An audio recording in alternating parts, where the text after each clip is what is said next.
It started as a mega hit video game, an extremely cool game, and then it made its way into animation and eventually good and bad, and the bad was so very bad, onto the silver screen. It was the R-rated game franchise that introduced a generation of kids and teens to blood and gore in the arcade, and it also gave them the opportunity to perform fatalities on their friends. Mortal Kombat revolutionized video games, and so today we're going to take a look at two series of their action figures here on Rewind Toys.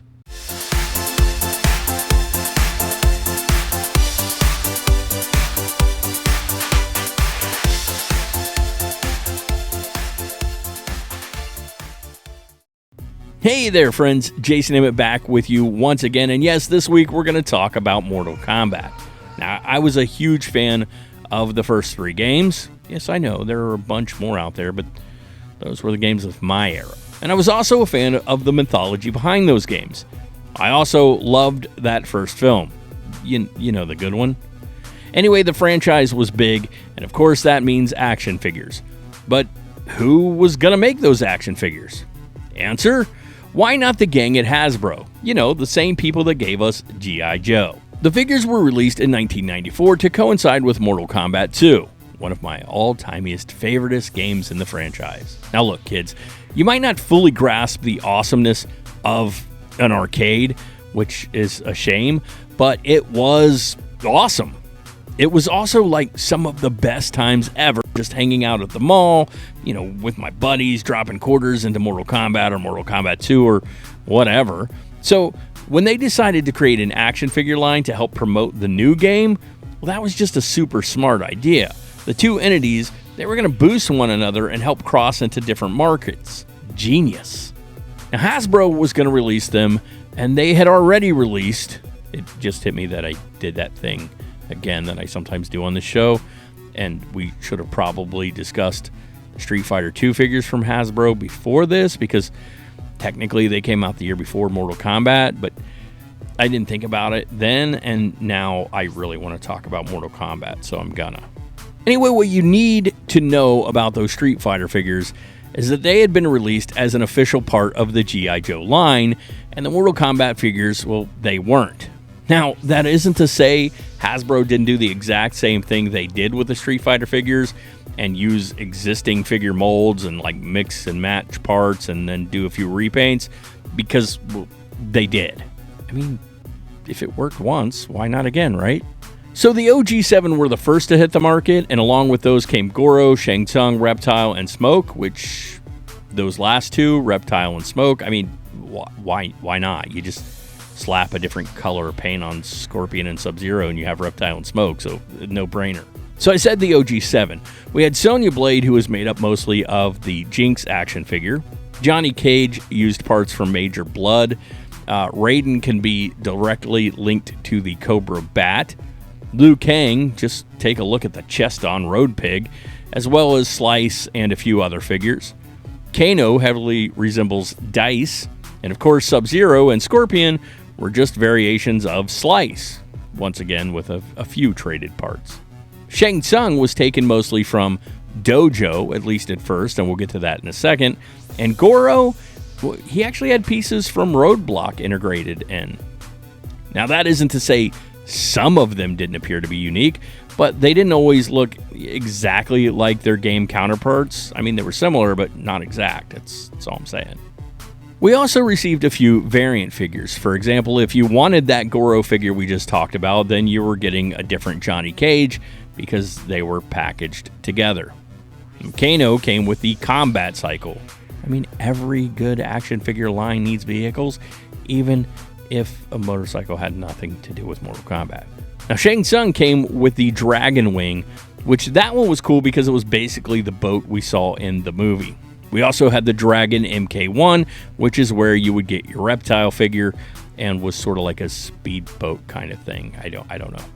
A year later, in Mortal Kombat 3 landed in the arcade, and the live-action movie landed in the cinemas, and that meant, you guessed it, all new figure... No, not exactly. A re-release of the original figures, but with like different packaging and stuff. Look, in all fairness, we also did receive movie variant versions, with different colors and like cloth attire added to the ninjas and to Raiden. I will say one cool thing about these variants is that Shang Tsung was given a different sculpt, and they used a character named Budo. Now, Budo was a part of the G.I. Joe Ninja Commando line that never actually made it to market, so at least we sort of got that character.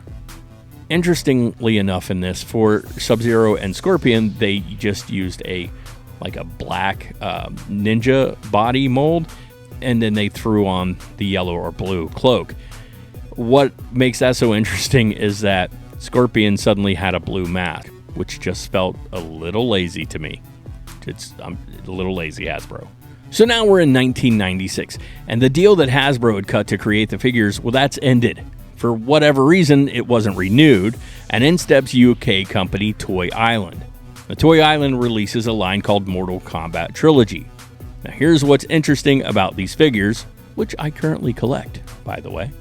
These figures use the Hasbro molds, thus releasing figures that look pretty much the same as Hasbro, at least as far as Sonya, Johnny Cage, Scorpion, and Raiden go, only instead of 3 3/4, they enlarged them to 5 inches. Oh, and they switched Sub-Zero's body with Shang Tsung's body and took off the mask. It lined up with the games, but whatever. On top of that, they would release a second series that would include Jax, Jade, Cyrax, and Shao Kahn, as well as a series of 10-inch figures that had Scorpion, Johnny Cage, Liu Kang, Sub-Zero with his mask, Cyrax and Jade, Sector, and Katana. Now, those 10-inch ones were not the same old mold, though, and neither were those second release of the 5-inch figures. They were sculpted to actually look like the characters they were supposed to look like. They also released Jax with a Humvee that was a remold of a Rambo and RoboCop vehicle. Both were other lines that Toy Island had previously created. You guys remember Jax's Humvee in the video games, right? So over the years, several other companies have made figures. Infinite Concepts in 1999, Palisades in 2000, Jazzwares in 2005. There was Storm, Mezco, Pop Culture Shock, Psycho, McFarlane. They've all created lines, but those first two sort of hold a special place in my heart. I mean, they were the first, and my friends and I, we all rushed out to get them. Yeah, we knew that much like that other popular video game figure line from Hasbro, they were pretty much just glorified G.I. Joe molds, but they were still kind of great.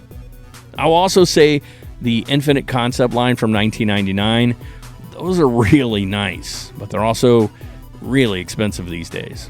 Now, they had one series hit market that was Shang Tsung, Scorpion, Sub-Zero, Sonya, Mileena, and Liu Kang, and they had a second series in development.